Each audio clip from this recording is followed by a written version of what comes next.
This is Inside the BFA, the official podcast of the Balloon Federation of America.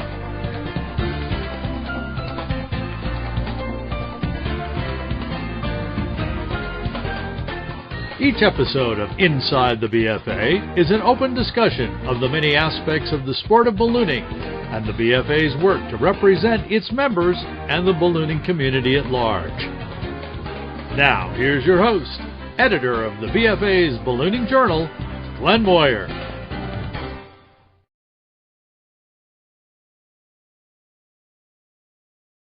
For that, it says my mic is muted. Is that correct? No, I don't think so. Somebody tell me in the private chat if you can hear me okay. Anyway, apologies. This is live, and as you can tell, we had some technical gremlins get into the system as we tried to get started, so apologies for the few minutes late getting going, but nevertheless, here we go. Glad to have you all gathering with us this evening. We're going to be talking about one of the most exciting segments of the ballooning sport that's come around in several years, and that's going to be model ballooning, RC ballooning, remote control, radio control, whatever the term is you'd like to use. We'll figure out what they like to use, if there's a preference, but it is one of the fastest growing, without question, elements of our sport. I'm very pleased to say it's not entirely new to Ballooning Magazine. In fact, I have a whole list of questions. We have some great guests coming up, but I wanted to point out very quickly that for some good reference materials, I would reference you back to Ballooning Magazine in July and August of July, August, and September, October of 2020. Back then, 5 years ago, we ran a two-part series called Construction in Isolation, and it was all about building a model balloon. And some of my guests were the folks who were participating in that series. And then as recently as just this past September, we had an article again, written by one of our guests tonight, talking about the sport of ballooning, model ballooning. And so it's something that we've been paying attention to within the magazine for quite some time. We're here tonight to specifically talk about model ballooning because the BFA and model balloonists have now come together, and there's a new initiative to create a model ballooning group within the Balloon Federation of America. And so that's the primary reason for us here discussing this tonight. As you can tell, I'm not doing that well live tonight either. My apologies. Let me introduce some of the guests. Let's get the thing rolling and talk with people who know what they're talking about and hopefully can speak a little better than I can tonight. First of all, my first guest is Karen Wells. Karen, many of you may know, is the owner of Wells Balloons. She is a model balloon enthusiast who explores the technical side of model hot air balloon design and performance. I think it's also fair to say that she is a model balloon builder. She is a past president of the Quad A in Albuquerque. She's been an assistant director and staff at multiple BFA youth camps. And I think she's very proud to say she is the crew chief for her top competitor husband and Balloon Fiesta champion, Mr. Zarek Wells. So Karen, thank you for being here tonight. My next guest will pop up together, Ryan and Carlette Ahrens. Ryan entered ballooning in the 1990s, originally as a crew person for ride balloons out at Balloon Fiesta. Later, he joined the scoring team there. He discovered model ballooning as they became a feature in Balloon Fiesta over the past few years. It wasn't long that he soon thereafter purchased an RC system with his wife and became an RC pilot. And his wife is the lovely Carlette Ahrens, who is also with us this evening. Hi, Carlette. Her first exposure to ballooning was at Balloon Fiesta in 2019. And it wasn't long after that she joined husband Ryan on the Balloon Fiesta scoring teams and as an RC balloon owner in 2022.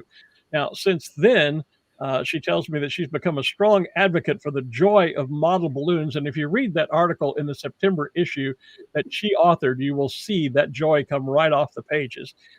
She's an advocate for the joy of model balloons as a more accessible entry into the world of ballooning, as well as being as the beginning of the process to become a pilot or a full-sized hot air balloon. My next guest, two possibly, are both world record-holding balloonists, but it's not their piloting expertise that we're calling on them for tonight. One is Dr. Bill Bussey. He is the founder of the Great Texas Balloon Race in Longview, Texas, that has twice hosted the BFA's U.S. National Championships, also the developer of the Young Guns competition to promote younger pilots, entering into competitive ballooning. And we're going to be talking with him about involving model balloons in a big time balloon event. Pat Harwell has not yet been able to join us. He's having some technical issues. No, there he is. Great. Pat Harwell is the founder of the Red River Balloon Rally here in Shreveport, Bossier, Louisiana, where I am. They have also hosted the BFA's U.S. Team Nationals. He also organizes a variety of ballooning events and glows throughout Louisiana and Arkansas, and he is a former director of the Balloon Federation of America. So there is our cast of many for tonight. And yeah, we do have many, and that's a good thing. So let's get things rolling. As I said, we're here to talk about the new, model ballooning, but in particular, its involvement with the BFA. So my first question I'm going to send to you, Karen. What sparked the idea for this new BFA RC model balloon group? What made you, in particular, as one of the leaders of that community, say, yeah, we need to do this? So I was honored to be able to be a presenter at the BFA convention in March in Ohio. And one of the questions that was asked of me was, what do the RC model balloons need from the BFA and from the full-size balloon community as a whole? And the biggest thing that I've noticed is that we're growing rapidly, and not only rapidly, but vastly. And a lot of balloon events are wanting to pick up the model balloons. And so what I suggested was that we build a connection between the events, the ballooning events, city events, local events, with the model balloon pilots. And so that's where the decision came for us to start the BFA balloon or RC balloon group. Okay. Bill, let me bring you in here for a moment then. Dr. Bussey, your ballooning event, the Great Texas Balloon Race, beyond, we know, of course, that the model balloons have been involved in Balloon Fiesta, and we've set a world record out there, et cetera, for the past few years. But yours was one of the first events outside of Balloon Fiesta to involve model balloons. What went into making that decision? Why the decision to bring them in? It's a good question. We're known for being highly competitive. We've been sanctioned every year since it started in 1978. We follow the rules. We start on time on the second, by the way. We have fabulous balloon meisters. We make certain we have good balloon meisters and a good staff. And, we have the balloon glow, and we have an excellent prize package, etc. We call all of those things legs that we stand on. We have other things that we call tweets. Now, a tweet to us is a drone show, a walk-through balloon, a tethered balloon, and a globito. That's what I call them, globitos. And I've got to tell you, when I was on the board, I was not too in favor of the globitos. Well, let me finish here. Was I ever wrong? Okay. These balloons, these globitos, are fascinating. They're fascinating to me as a competitive pilot, and I'm all about competition. But I said, this is a sideshow. We don't need this.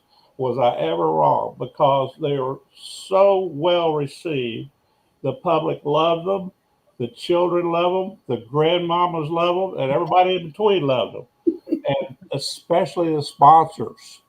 They really like them because we send them out and at the place of business. And they put on a show. The media loves them. I'm telling you, I was 100% wrong. And I would highly recommend that they attend every event they can.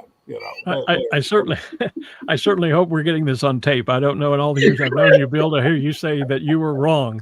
I was wrong. Yeah, I was definitely wrong, and I'll admit it. And Karen called and wanted to bring it down. I said, man, we're here for this is serious business. We don't want any play toys. And I was wrong. That's a great view, as you say. I look forward to having more of them back. That's a great view from your standpoint, as you say. The GTBR is a very serious top flight Right. competition, even when it's not hosting the U.S. Nationals. Pat Harwell, on the other hand, is the organizer of the Red River Balloon Rally. That's not to say that we don't do competition here at the Red River Rally, because we do, but it's certainly not on the same level as you see at Great Texas. Why the decision to bring the globitos into Red River, and how exactly did you utilize them for the event, Pat? Well, we actually saw them out in Albuquerque, and we talked to Karen and a few others. And the next thing you knew, it was like, well, we want to have a competition, and we're trying to find something new. I mean, everybody's seen balloons and they see competitions. So we decided to try to build a small event with the model balloons and then turn it into a competition. Now, right now, we use them in the mornings when the balloons are flying across town. We take these little balloons and they go to a sponsors, and the sponsors just eat it up. They lap up having these things there because it draws attention to their business, and they bring customers in, and everybody has a real good time with them. I mean, I've been impressed. I was not one of the naysayers. Touche. Yeah. We follow Great Texas on a lot of things they do.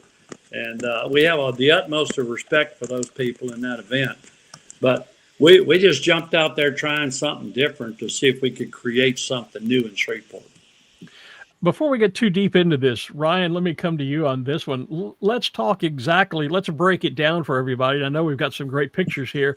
Ryan, tell us, what exactly is a model balloon? What counts as a model balloon? And how do these things actually work? Give us a little model ballooning 101, if you would. Absolutely. So good answer. Came up to me. I was crewing on a full-size system, some student pilots, and the student asked me, what is similar question, what is with these RC model balloons? And I said, it's very similar to the big balloons you're familiar with, and it's also completely different. So they're very similar. It's a propane system, heats the air in the balloon. That's what causes the lift. It's envelope system with a basket system and burner, very similar, but also very different. We've got a remote control system. We control that burning remotely instead of sitting in the basket.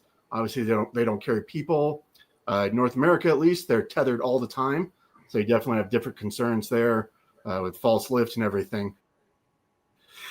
So they're hot air balloons, and they're also remote control aeronautic systems. So it's similar, but also very different. So definitely it's kind of a interesting category of ballooning, but it is definitely ballooning. And like I said, it's the same basic concepts creating the lift for us as any size of balloon. I like to refer to them as mini-me's, and some people obviously will get that reference. Carlette, let me bring you into the discussion this evening. This new group that the BFA has put together with the model ballooning community, who is it aimed at? Are we talking about hobbyists? Are we talking about techno geeks? Are we talking about seasoned balloon pilots? Who is the typical model balloonist, and why should they be getting involved with this group? Well, for me, the typical model balloonist is anyone who loves ballooning.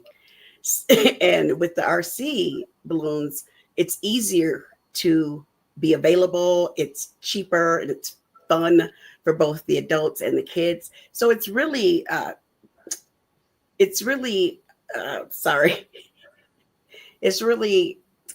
we really want to have anyone join the community that loves ballooning. So as Bill Bussey was saying earlier, anybody from the kids to the grandmas, right, can get involved? Yes, anyone who loves ballooning. If you're like we are, and you're hardcore 9 days into ballooning for Balloon Fiesta, and you want to join ballooning, the RCs are the best way to do that, to get started. Okay, so Karen, what kind of this is a difficult question to ask, I guess, but what's going to be the benefit to RC balloonists to get involved with this group, to become a part of the BFA? What kind of training or safety guidance, et cetera, can the BFA offer to persons like yourselves, like Carlette and Ryan, other RC balloonists. What's the benefit to putting this organization together? So one of the benefits of joining the BFA model group is that you get the connection. We have put a lot of those how to build, how to connect, where to get your insurance. The model balloon insurance is actually attached to you as a pilot. And so there's lots of different avenues, and we've found a way. We've put them all. There's a RC model balloon page on the BFA website, and there's a lot of information, how-tos that you can utilize directly there. We also have that database that connects the events with pilots. So if you're a pilot looking for events or vice versa, we have one spot for you to go to. You're a builder, so let me ask you this question. I'm curious, on average, what is the cost then for someone to get into the owning of a system? We know that people can be involved on many levels, just like with the big balloons. You can be a crew person, you can be a photographer, whatever. You don't have to own or fly a balloon. With the RC balloon, with an eye toward owning a system, can you give us some ballpark figures of what it might cost, whether you were to home build your own or buy one from a person like a builder like yourself? What kind of dollars are we talking about? You're looking anywhere from around, and again, these are all ballpark figures. Sure. $3,000 to $10,000. So it's the same as the full size. So you can come in with a solid color, basic system, or if you're building it yourself and you're paying for all the supplies and not paying labor, you can get into model ballooning for about $3,000. On the upper side, if you're looking for digital artwork and the fanciest basket, wicker woven, multiple burners, bigger size, all of that, that's where you're going to tack on all the fun stuff and the extra costs. I've always told people buying a balloon is like buying a used car. You can get one that was, got black wall tires and an AM radio and roll down windows, or you can get, the Bose stereo and the mag wheels and all of that. And it just depends on how fancy you want it to be as to what the cost level is. I'm assuming it's pretty much the same with regard to model balloons. Yes, same thing. Even when you're getting into the shapes, those are going to be your upper priced items. What about regulations? Those of us that fly, or in my case, retired, have flown full-size balloons. The balloons are type certified. They have to go through annual inspections. As a pilot, I have to meet currency requirements and the biennial exams and all of that sort of stuff. What are the regulations? Is there anything in the FARs, the Federal Aviation Regulations, that relate to model ballooning, or is this entirely new? And is it so far self-governing? So there are some. So we actually fall in this gray area. We're not quite a drone. We're not quite a balloon. We actually fall under the category of kites, which is why we have to fly our balloons tethered, or it voids our insurance. So you'll see all the model balloons flying with the tether, at least here in the United States, for insurance purposes. We tend to follow drone regulations, so we're not going to go higher than 400 feet. But there are no certifications to fly model balloons. So we're seeing kids of all ages and kids at heart, all the way, even retired pilots coming into the sport.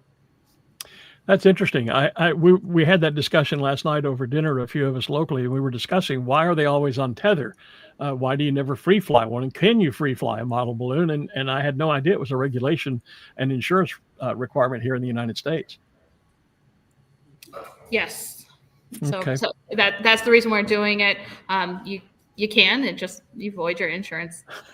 That's not a good thing. We've got a lot of people that are chiming in with questions and comments, and good to have them doing that. Brenda Kalashaw, a very dear friend of mine, is asking, I think I know the answer to this, but I guess, Karen, I'll throw this at you again, or maybe Ryan and Carlette will know. Who originally started calling them globitos? I'm assuming it goes back to down in Mexico, balloons are called El Globos, and a globito, I think, is like a lamb or versus a sheep. It's a baby, isn't it? So isn't that where globitos comes from?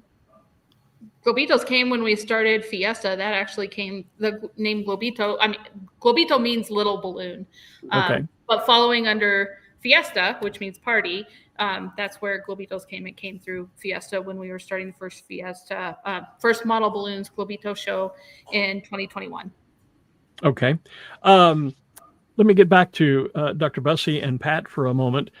About, you both were very enthusiastic about involving model balloons in your events.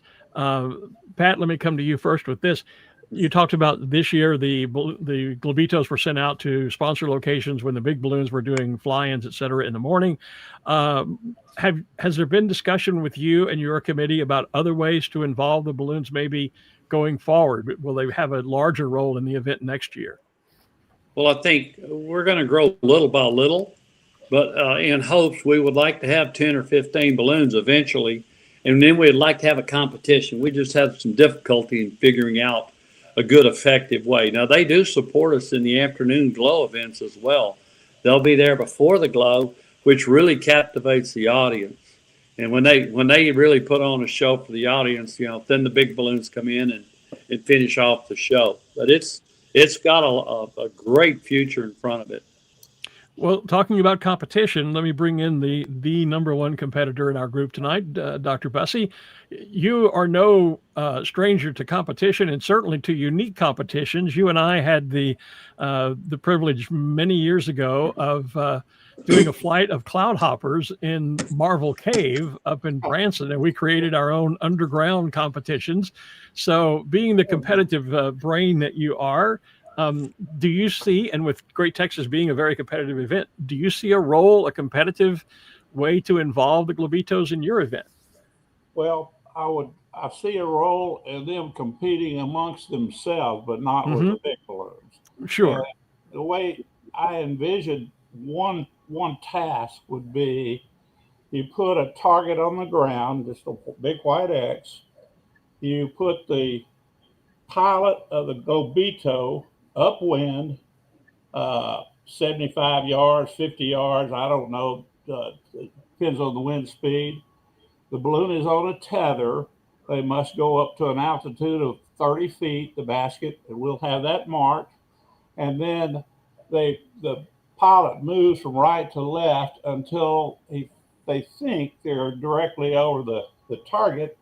And then we have a mechanism, they pull a cord, and it will drop a regular marker through a drop tube, and the closest one to the X wins. They win a prize money. Okay.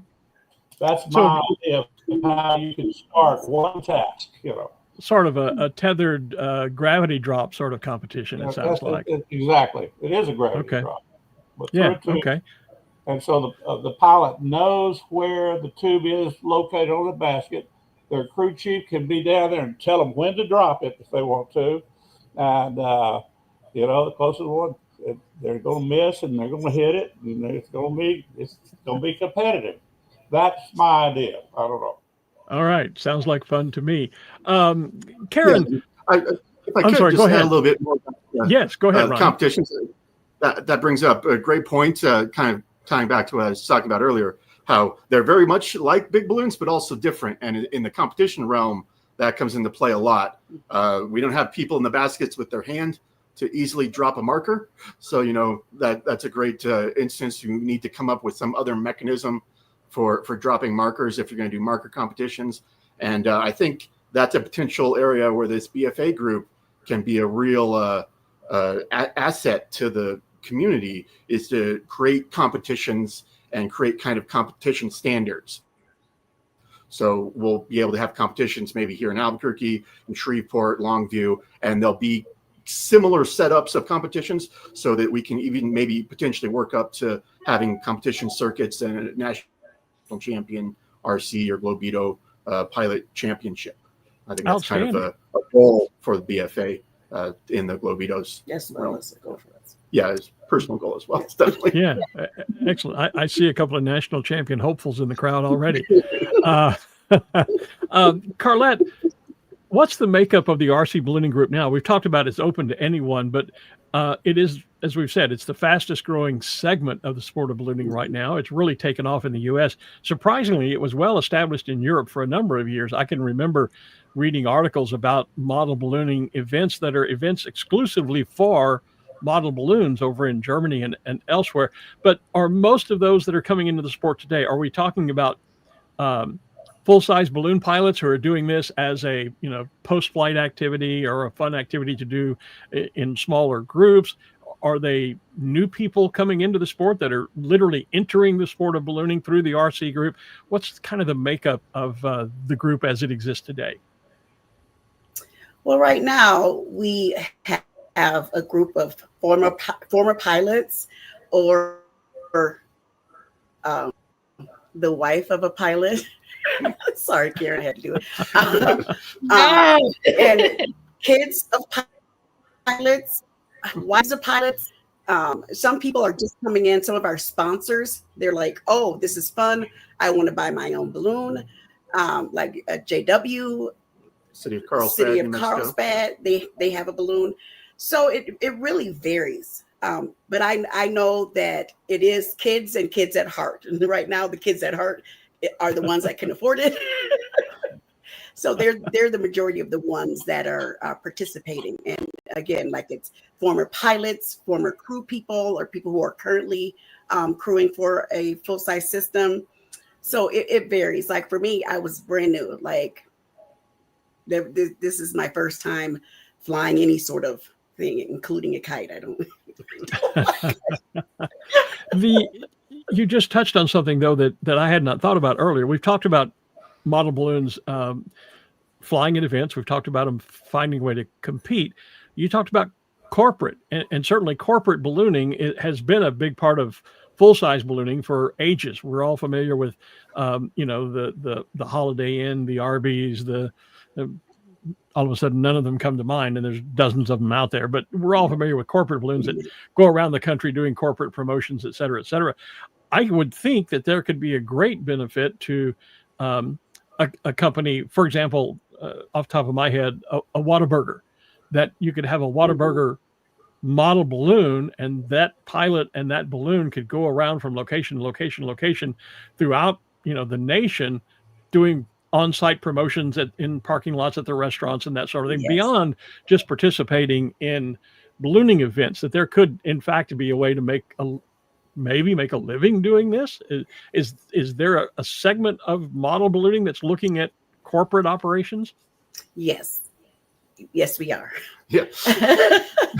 But also the RC balloons can get in places that the large balloons cannot. Like for example, Exactly. Our full street event, the full size balloons can't fit there. So we were there, and we brought our love of ballooning to that community, which is going to bring that community into ballooning. That's my goal, and I'm always running up to pilots. Like I talked with, I think his name is Luke from the POW, an MIA balloon, Mm-hmm. because I feel like I reach out. You should get an RC balloon, because if you want to not advertise, but show your balloon and show your organization, you can do that in an event where the full size balloons cannot make it, or they can't fit. Yeah, it could go indoors at a convention or anything like that. Yes, I'm always trying to pull them in. Yeah, and definitely there are some of the kind of somewhat traditional, but not exactly, as far as scale, definitely. Here in New Mexico, Las Cruces and Carlsbad both have RC balloons. So they're kind of matches their budget better for those smaller cities compared to like Albuquerque has a full-size balloon. I think they have multiple full-size balloons actually, but for smaller cities to advertise and for smaller companies and so forth, I think that's definitely a great sweet spot. And they have some advantages on the commercial aspect. If you have an event, it's kind of easier to have the RC stay at your location, where the car dealership or whatnot, and that draws people to that event that you have at that location, as opposed to full size. That balloon is built to fly away. So, you can tie them down, keep them there, but it's a bit more of a hassle, and wind is more of a concern and so forth. And certain spaces, it's interesting you mentioned Whataburger. I can't remember if we were at Shreveport or Longview, but one of them, we flew our balloon out of Whataburger. It was they were sponsoring the event, and we flew in front of the Whataburger, and they brought crowds in, and that was a great synergy moment between them as a sponsor for the event and us being the balloon for the event, and kind of being that advertising and commercial bridge as an RC. And the space that they had available, you couldn't put a cloud hopper in even. It was definitely a perfect situation for an RC balloon. I can see where, in my mind, the idea is coming to me now, where the RC balloon is almost taking over the role of what used to be the traditional cold air inflatable, like at car dealerships, retail establishments, to as an attention grabber. So I'm sure we'll see more development in that area. But Karen, I wanted to get back to you real quickly. We talked about bringing Globitos into established balloon events, but you guys are doing event organizing and creating of your own. I mean, I know I've seen promotional things and some Facebook, social media stuff about events that are exclusively for Globitos. Tell me a little bit about that. Yes. So specifically this year, we did the Route 66 Glow during Fiesta. It was the first ever free Fiesta event where we were set to have 66 Globitos on Route 66. That event was phenomenal. The city of Los Ranchos is very excited, and they're already looking to have a Christmas event and bring us back next year. We've done some more headliners. You were talking commercial stuff with Savannah Bananas. If you're familiar with it, we flew in the game ball for Drew Gillespie, who's from Albuquerque, when he was pitching here for Savannah Bananas. We've done a bunch of stuff. There was a model balloon for Guinness for the Green River one year, just a whole bunch of fun stuff. Not only that, just community involvement where we're going out into the community and sharing the joy. In Longview, we inflated at the mall, and we had people stopping and kids coming out of minivans and just coming up to us and wanting to enjoy the joy of balloons. And so we've just been doing that all over with different groups, different communities, even kids, and allowing them to go inside the balloon and seeing it from the outside and then going inside and giving them an example of, 1 cubic foot is a basketball, make a circle in front of your hands. And this is one. Now we can fit 3,000 of those inside. Yeah, there you go. So exactly. And then they go inside and we ask them the question, is this bigger or smaller than you thought it was? So using them for an education tool as well. For the Doctor Who fans that are maybe viewing, I'm reminded of the line, it's bigger on the inside, and some will get that reference and some won't. But you're talking about size. There's a great question here. Mike, who's watching tonight, I'm not going to try the last name because I'm sure I'll mispronounce it. But he's asking, is there a maximum size limit for the envelopes on model balloons? That's a great question.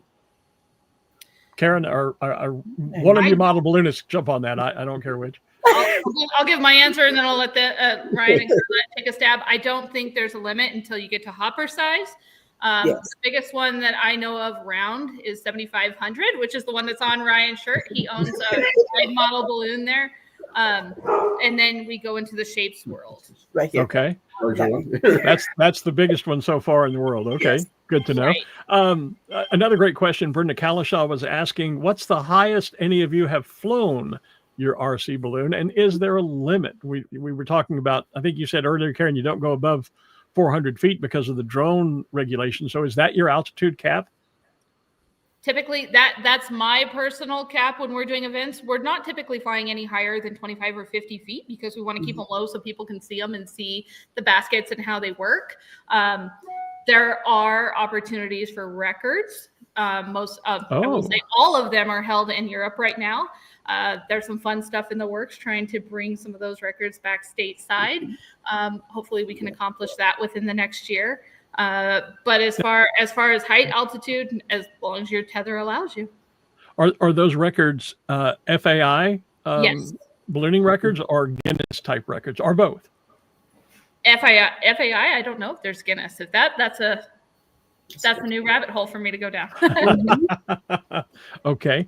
We're getting near the time to wrap up. I don't want to leave without saying the obvious question. We're talking about this group the BFA has started. We've talked a lot about the community.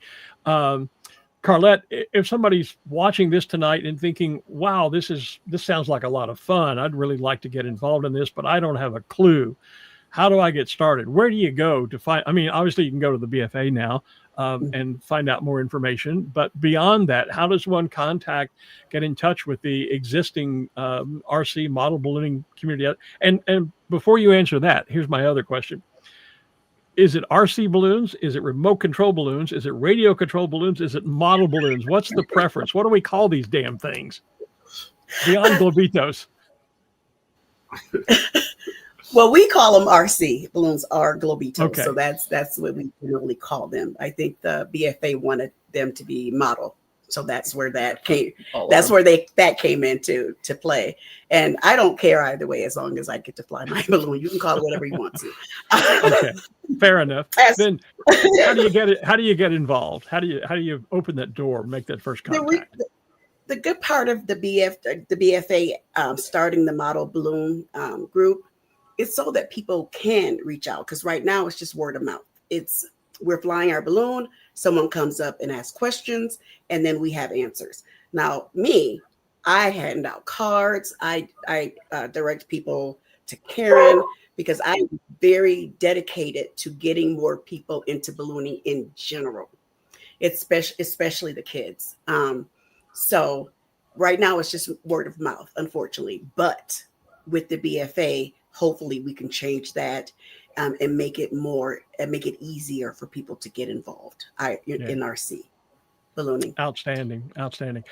Let me say thank you to all of you, to Ryan, to Carlette, to Karen, to Dr. Bussey, to Pat, for being here with us tonight. We hope this discussion about model ballooning, RC ballooning, has been both entertaining and in some cases laugh out loud fun. I don't know. But it is a very rapidly growing segment of the ballooning community, one that I, for one, have been promoting to the BFA for a number of years. And as I say, we've been writing about them in Ballooning Magazine since 2020. So I'm loving to see this new community beginning to grow and come on board and be a part of the BFA. These podcasts are all about what you want to know about with what's going on inside the BFA. At any time, you're welcome to contact any member of the board of directors or myself. If you have a subject you'd like to see us discuss, then by all means, do please get in touch. Thank you for the comments. In the group tonight, I'm just reading, one commenter says, says, I put a note on the Facebook group looking for someone to help me convert on my dad's indoor ballooning to an RC. Okay. Oh, that's Donna Wiedeker. Hi, Donna. Glad to see that she's joining us. So yeah, lots of things to be going on. It's an exciting new group and great to have it become a part of the BFA. And again, anytime that you have a suggestion for a subject you'd like for us to address on this podcast, please get in touch with any of us that are involved. And we look forward to seeing you again next month. Thank you for tuning in tonight. Hope you've enjoyed the discussion. The holidays are coming up. Everyone, please stay safe, fly safe, and we will see you again soon on the next edition of Inside the BFA. Good night, everybody. Thank you for viewing this episode of Inside the BFA. Membership in the Balloon Federation of America is your entry into the sport of ballooning, whether you're a pilot, crew, or an enthusiast.